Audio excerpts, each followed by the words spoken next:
So the next one, I think we're going to lunch now. Are you ready for Oh, we lunch? are. Okay, here Oh, we I go. probably did this on my lunchtime.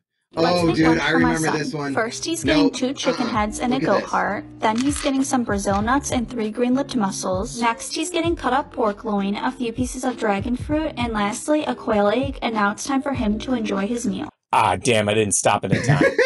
I was going to say, guess this person. I knew it was an animal. I knew. You did? And this is yeah, I knew it was a dog. Well, I just watched a commercial or a video yesterday of somebody that feeds their dog raw food. Meal. It's like a new thing to feed your dog raw food. So as soon as Let's I make saw lunch this for my lunch tray and I saw the chicken heads, I'm like, So where do you go to get chicken heads and like a chicken heart? Where do you go? mm, mm, Is it like a normal, like your local butcher or something like that? And hey, do you have like chicken heads that I can have? well, you see, everything else. I'm into voodoo shit. So can I have some chicken heads and some blood? Well, I guess you could go to like a chicken processing plant for the chicken stuff, but like I don't see why you couldn't just go to a butcher. It's not like the butcher Right. isn't getting the whole thing. Like that's how butchers Yeah. make their money. That's hence the word butcher. Like Of course, it's not yeah. like it's called pre-cut meat. You know what I mean? Like, hey, come on down to my pre-cut meat shop. No, it's called a Nope. butcher shop for a Yep. reason. Okay. Yep. Here's confirm. Farms and some local small town butchers.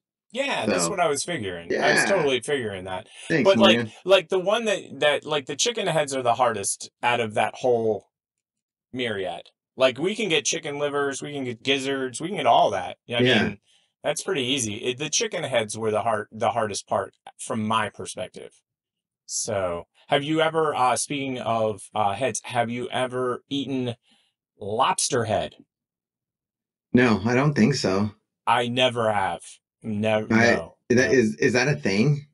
Okay, so this is what's funny is that I used to work in a kitchen when I was in college, and I worked with a Vietnamese man and a Vietnamese woman. They were a couple. They were a husband and wife. And we won't get into her name. That's a whole nother story for a whole nother day. Okay. But one day we were talking about lobster. I don't even know how it came up. And and it was funny because his name was True.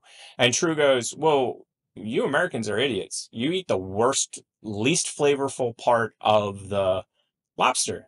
And then he names what we eat: the claws and the tail. Yeah. He's like the claws and the tail. The best part, he's like, is the head. Yeah. Okay. I'm like, what? And I was like, what?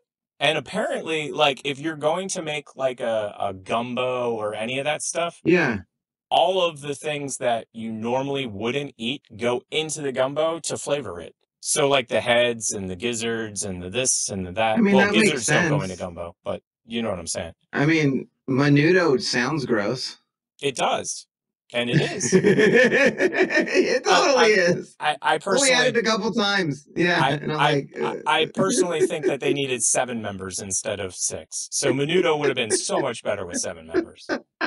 Isn't that who you're talking about? The famous Latino pop band that they just recently did they just recently did a documentary on them for anybody that didn't know. And you're obviously talking about the Spanish dish menudo. But yes, I'm talking about the band. The band Menudo, they just did a documentary on, and apparently they weren't expecting them to be famous, and they became famous overnight, and they provided 0 protection for them. So imagine the Beatles showing up, and they don't have any bodyguards, and that's basically what's happening. So they were getting no sleep. They were constantly working. It was basically like the sweat mill of musicianship. And they would show up to a mall and 1,000 screaming fans would literally rip them apart every single day. Merry Christmas. Sweet. But yeah, here we go.